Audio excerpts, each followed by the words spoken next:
कल्पना ने घर में देखा तो चिल्ला कर पड़ी, ये पानी कहाँ चला गया? एक बर्तन में भी पानी नहीं है। कल्पना की माँ साधना जी ने कहा, बेटी आज मुझे बुखार था, पानी लेने नहीं जा पाई। ओहो माँ, अब पानी के बगैर कैसे काम चलेगा? रुको, मैं कुएं से पानी लाती हूँ।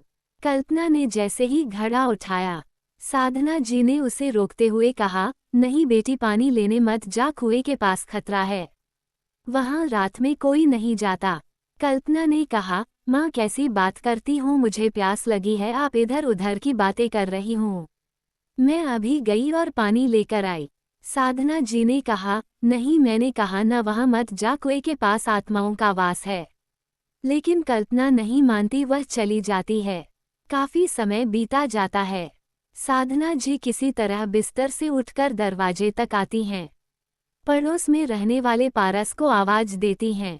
पारस उनके पास आता है, क्या हुआ चाची, क्या बात है, आपको तो बुखार था, यहाँ उठकर क्यों आ गईं? साधना जी वहीं दरवाजे पर बैठ जाती हैं। बेटा, कल्पना कुएं पर पानी लेने गई है, अभी तक नहीं आई।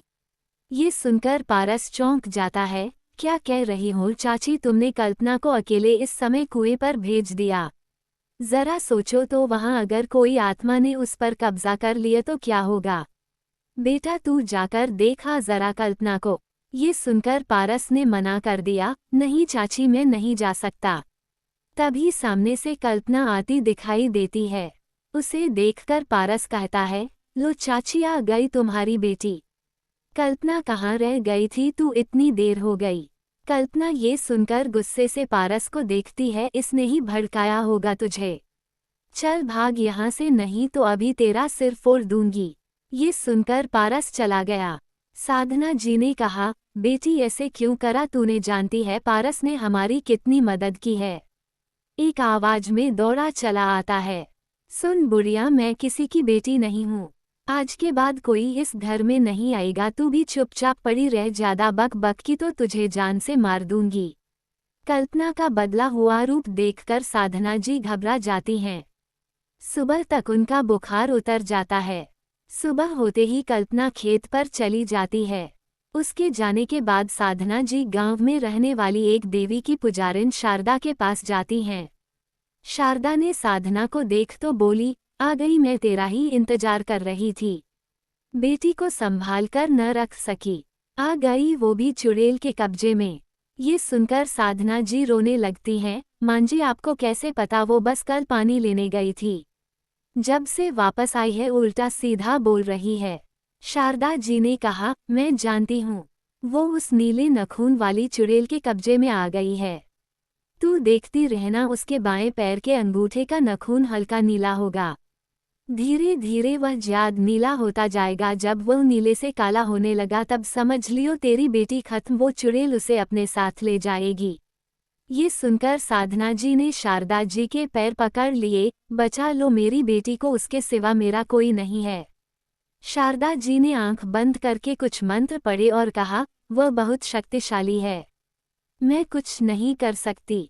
वैसे भी अब उसे रख कर क्या करेगी? वह जितनी जल्दी मर जाए अच्छा है, वरना अगर उसे गांव की कोई भी कुंवारी लड़की अकेले में मिल गई तो वो उसे भी अपने जैसा बना लेगी। गांव में कम से कम और लड़कियां तो बच जाएगी।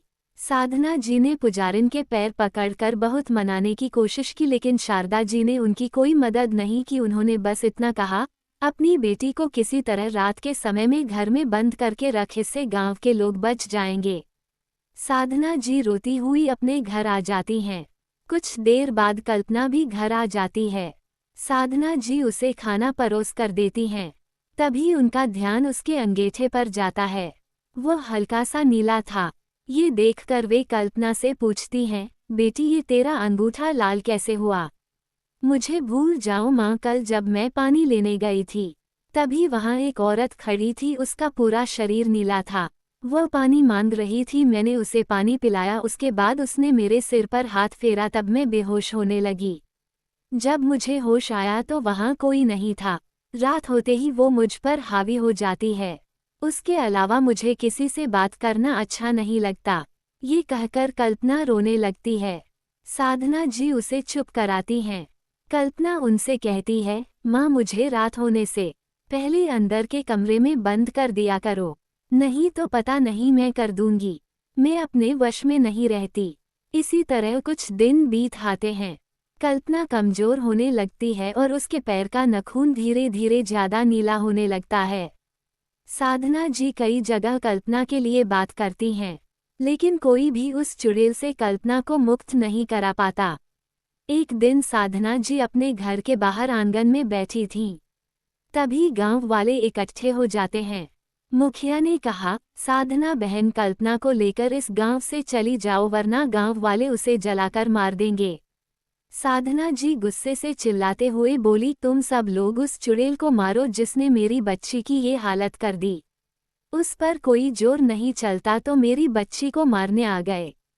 चले जाओ यहाँ से नहीं तो मैं रात को कल्पना को खुला छोड़ दूंगी। जब तुम्हारे बच्चे ऐसे तड़पेंगे तो तुम्हें पता लगेगा।